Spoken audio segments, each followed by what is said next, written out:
Good evening, everybody. Welcome to the American Dream. Before we begin tonight, I have an announcement about next month. Former presidential candidate and Governor Michael Dukakis will be on this show on June 22nd, Monday, June 22nd at 8:30 for a 1-hour special, and also on Wednesday, June 24th at 9:30. We look forward to interviewing him. He's had a very fabulous, interesting career. But tonight, you may recognize our two guests from last month. Pete Capano, president of IUE CWA Local 201, and Rick Casilli, business agent of IUE CWA Local 201. And what Rick does at this time of year is negotiate with others the national contract between GE and the union. It's coming up in June. There'll be a final vote around July 1st. And we're going to talk about the details of the contract tonight and the strategy around what the union is going to do in connection with this contract. So, Rick, why don't you start tonight and tell us what's the status right now? Well, we're going to open up negotiations in New York City on June 1st, and we're in final mobilization phases now of our membership. We have some more informational leaflets coming out talking about that GE has the money and wealth. They had $16 billion in profits in 2014. There is no need for cutbacks that they're proposing. We have had a big action at the shareholders meeting that was held in Oklahoma City on April 23rd.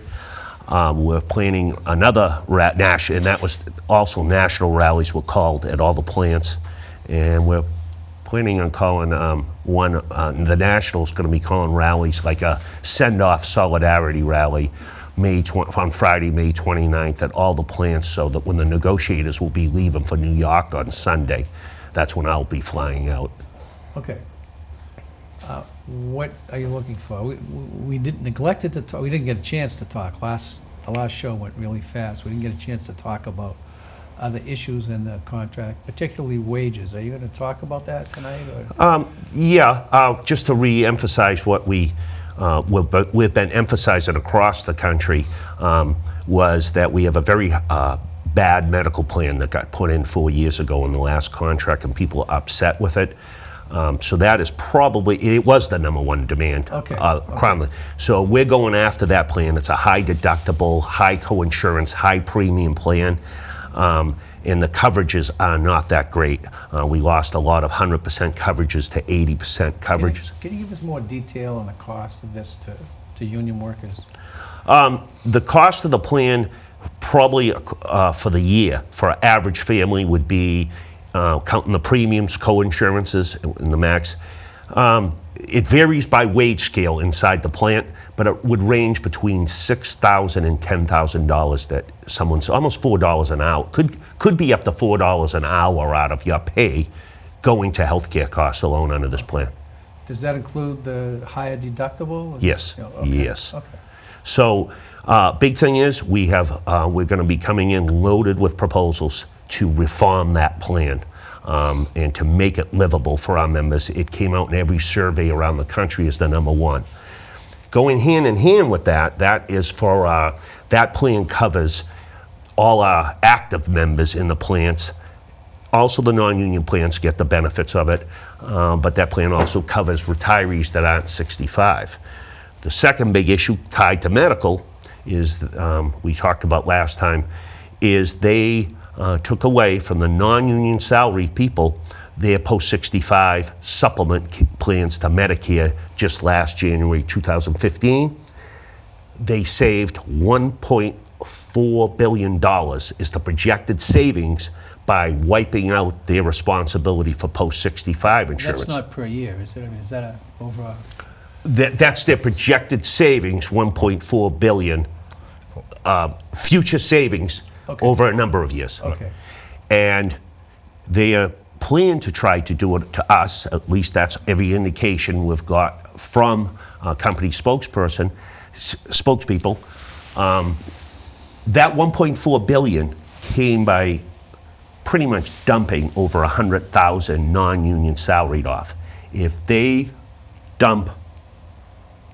us off, that'll be non-union, all hourly, you're probably talking 500,000 or 600,000 people, both people that are on the plans now and people that haven't got on the plans. And that savings, well, it will quadruple the 1.4 billion. So they have $16 billion in profits. They're going to get 1.4 out of salaried and probably 5 or 6 billion in future savings. How much is enough? And just take away promises that they made to these people. You can't go out and get insurance now. But they can't do that to you if you don't agree to it, right? That's correct. Okay. That's correct. They could only do it to they could do it to management and salary because they don't have a union. Right. And they could do it to the hourly non-union, but they don't choose to. There is a benefit to belonging to a union. Absolutely. Yeah, big benefit, right? And the non-union people get the advantages of that because GE's afraid to put it on the hourly non-union people because they're afraid they'll join a union. Right. Pete, what's the strategy for approaching this contract? So we're trying to, Rick lays out, the issues very well. So what we're trying to do is educate the membership, so they feel comfortable talking about it, they understand what's going on, and we have a lot of newer members, who, like you said about a non-union shop, one of the differences is being in a union shop, you can lay out all these facts for people to see. It's our right to do that. And we want to make sure people have all the facts. So one of the things we're doing is we have, fact sheets that we give out, a couple times a month. The plant is loaded with fact sheets on the healthcare plan, GE profitability, and we're sort of very connected with the rest of the country now with the mobilization effort. So, we're in constant contact with Madisonville, Schenectady, Louisville, Salem, and where social media too makes it really good. We have a website now where people can go on there and see, like Rick talked about the rally a little bit that we had a couple weeks ago.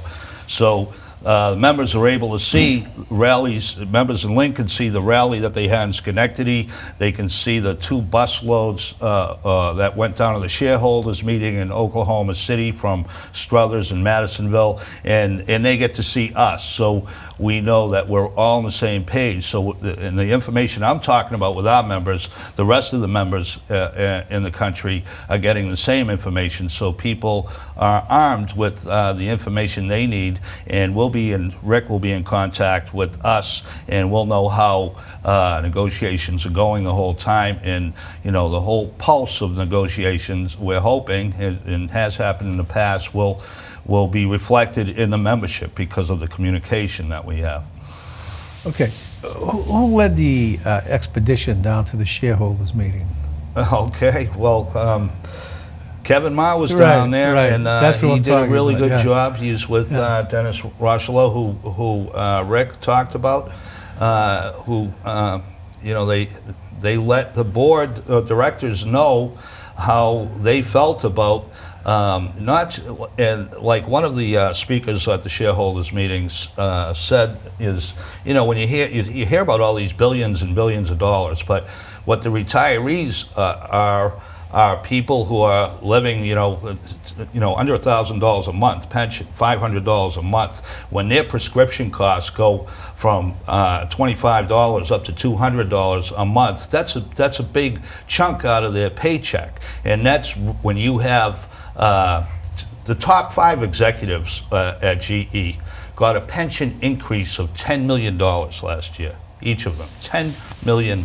These are people who are already well off, and you compare that to, by the way, the GE pension fund is well funded.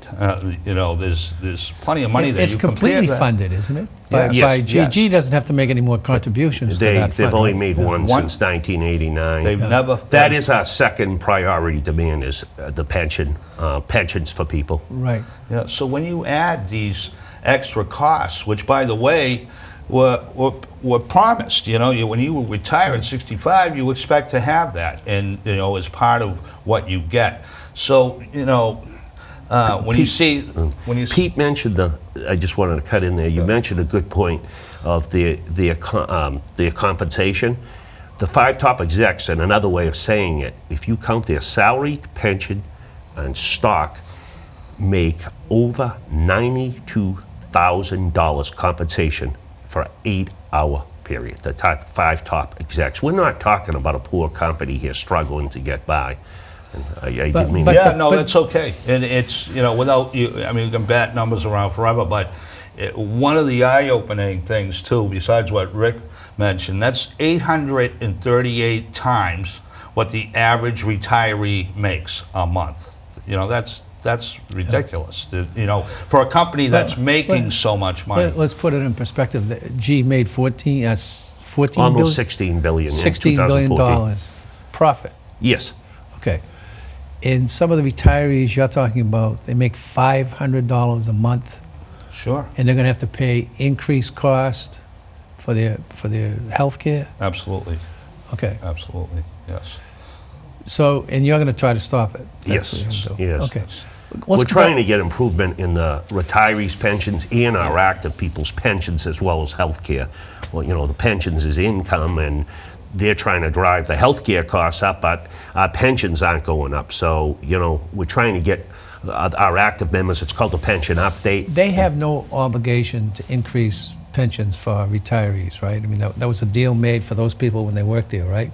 That's true, but The reason I asked that is because the guy who led the charge down to the shareholders meeting is my good friend and your good friend, Kevin Ma. Kevin's done great work Kevin for Ma's been retirees. going down there since the early 90s, Right. every single year fighting this, and he's had some success. He has. I mean, Yes. it's amazing. He's our, Jimmy. Congratulations, Kevin. You've done great work. he's our retirees council president, and I just informed him a couple hours ago that we're bringing the retirees, a number of retirees, down to the contract table on Friday, June 5th. I told Kevin, we got to find a room for him. That's all. he's trying. Make He's trying it to. sweet. He's trying to get Deserve into it. my room, but well, we're gonna. So you had rallies around this April 23rd meeting as well? Yes, we did. And what was that all about? That was just to show support to the retirees and, to bring awareness that, the contract is coming up to our members. And it was held the same time as they were meeting in Oklahoma City. So we had a lunchtime rally here at the Riverworks. We had about 400 people out at the gate. And like I said earlier, they had rallies in Schenectady, Roanoke, Madisonville, Louisville, everywhere, around the country.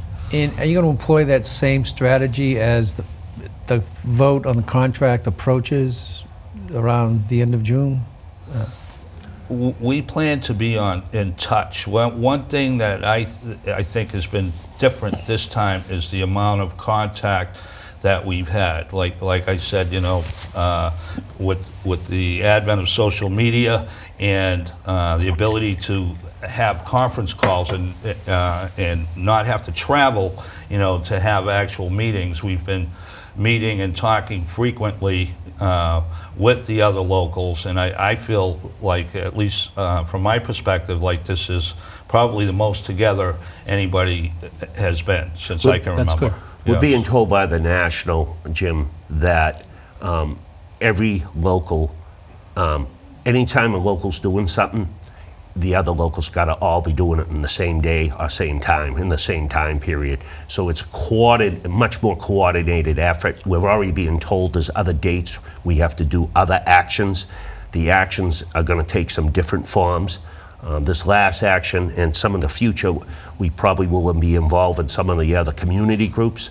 We had Mass Senior Action Council speak at our Plant I Gate forgot to rally. mention that. That's right.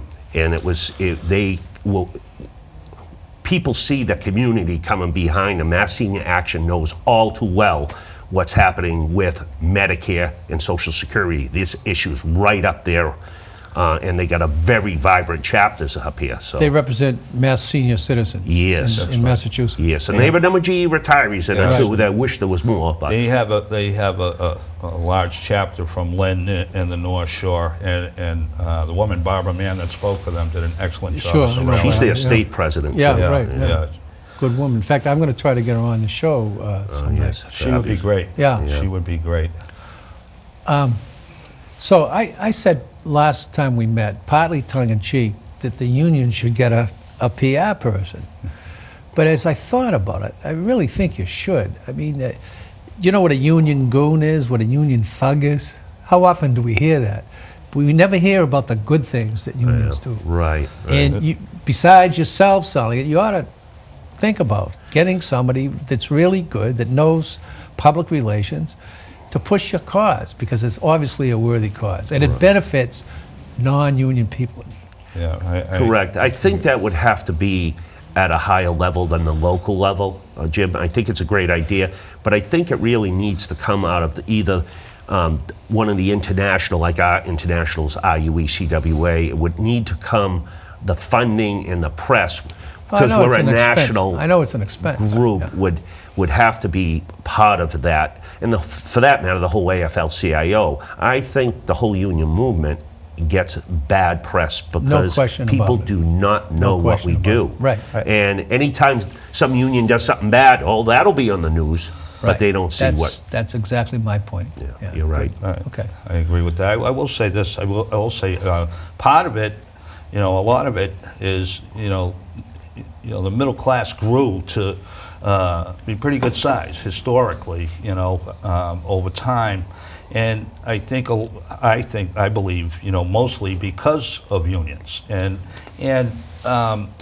in some respects, the labor movement fell asleep. I think that's part of the problem, but I believe that things are turning around. The labor movement is waking up. One example is this mobilization effort that I'm talking about nationwide with this contract that's being, like Rick said, that's being funded by the International. Our International President, Jim Clark, has funded this. All these flyers and all this information, the social media campaign that's been funded by them, and more, we're getting younger, newer members involved who understand the importance of social media, getting our message out. Because when they hear the message, they may be new union members, but they haven't internalized things that we have for years and years. And once they see that, they want to get that message out there, because they understand it. And then once you get the message out, what are they going to do with it?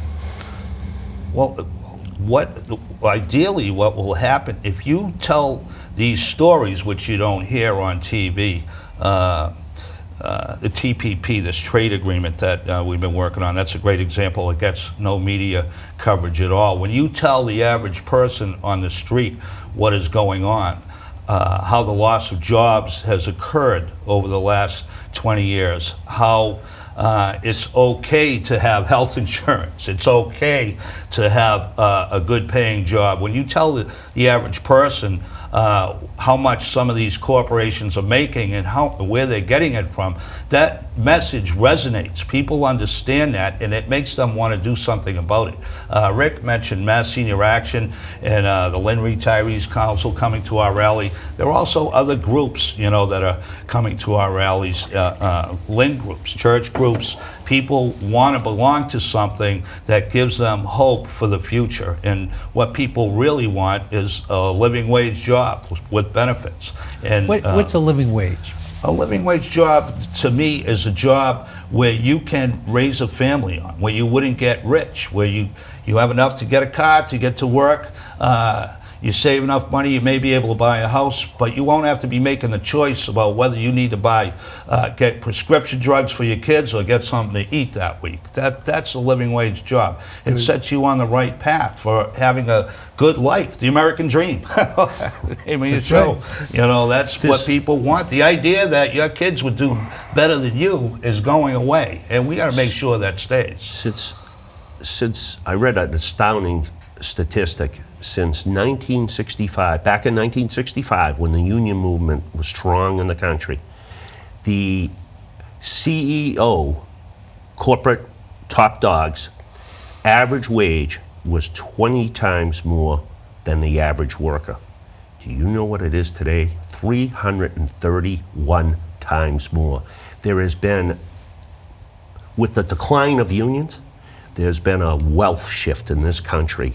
And with that, and you see he mentioned NAFTA and these trade agreements, you see loss of jobs driving down the income. GE's shut 28 plants since 1994. 1994. So these new trade agreements, where are the jobs? Where are the jobs?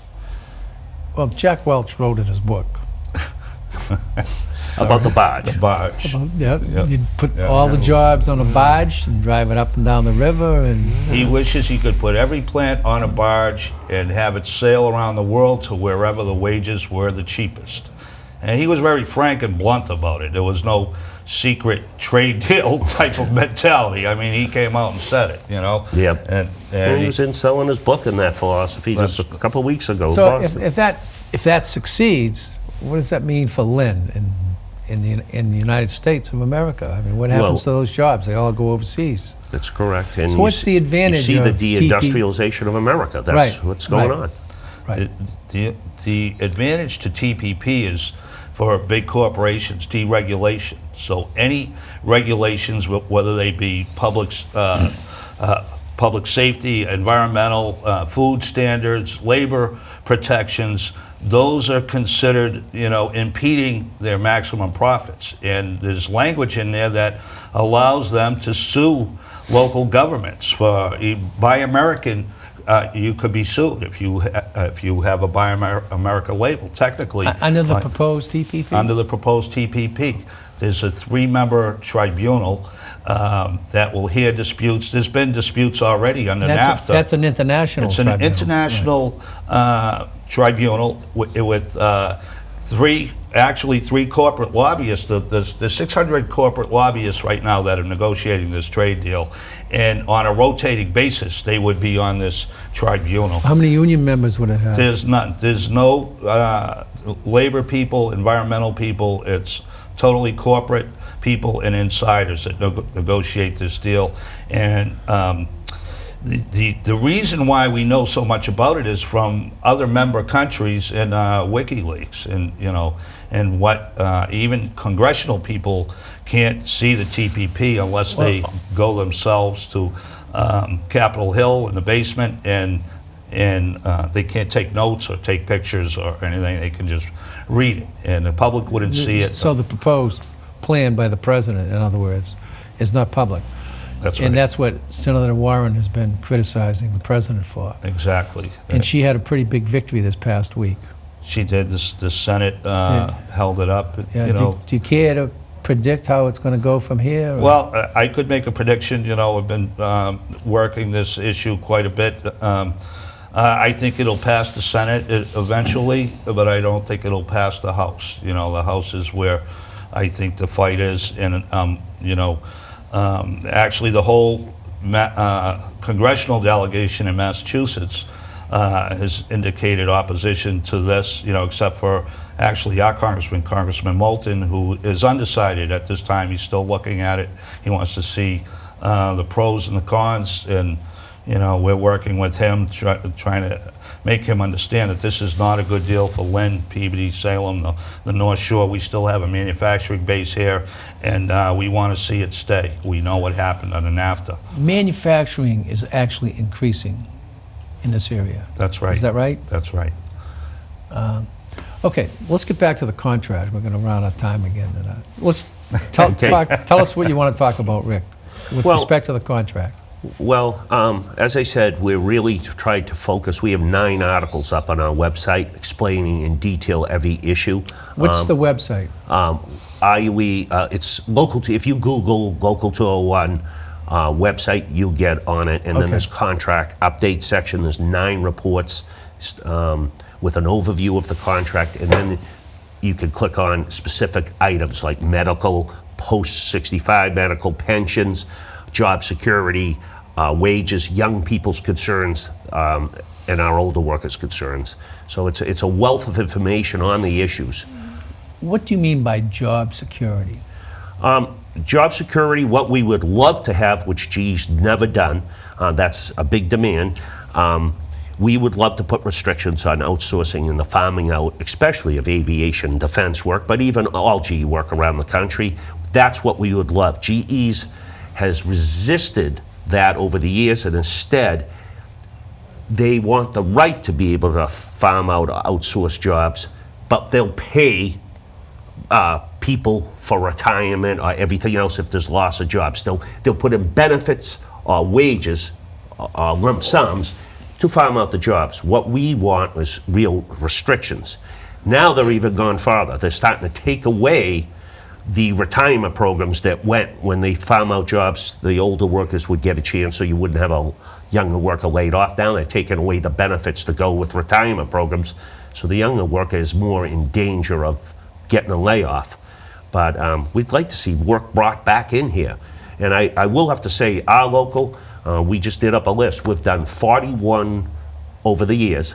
We counted up at least 41 cooperation items with GE, things they wanted locally to make it more So the competitive. union cooperated with the company, Yes. and it didn't get new jobs, it just kept the jobs you have, is that right? Somewhat, yes. Yeah. Yes, somewhat. In fact, there have been, We keep there going haven't down been in layoffs, membership. but the membership is going down Yes. because Low of attrition. early retirements and all of that. Correct. Okay.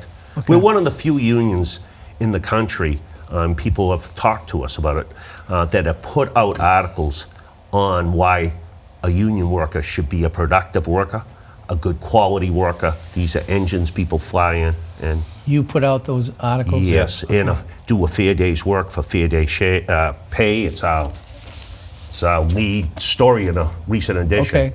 Okay. Connect me on, get that on your website, because we're going to have to wrap this up Yes, again. yes, sure. And maybe we can do a part 3 someday. Sure. Next After month. the contract? Oh, yeah, you'll have to fly in. Okay. Well, thank you very much. This Thanks, has been Jim. very informative. And, we're Thanks for having grateful us. to Thanks be for here. having us, Jim, twice. Okay, good night, everybody. Goes fast, That's man. it, Yeah. yeah. Should have done an hour. Whoops. We off?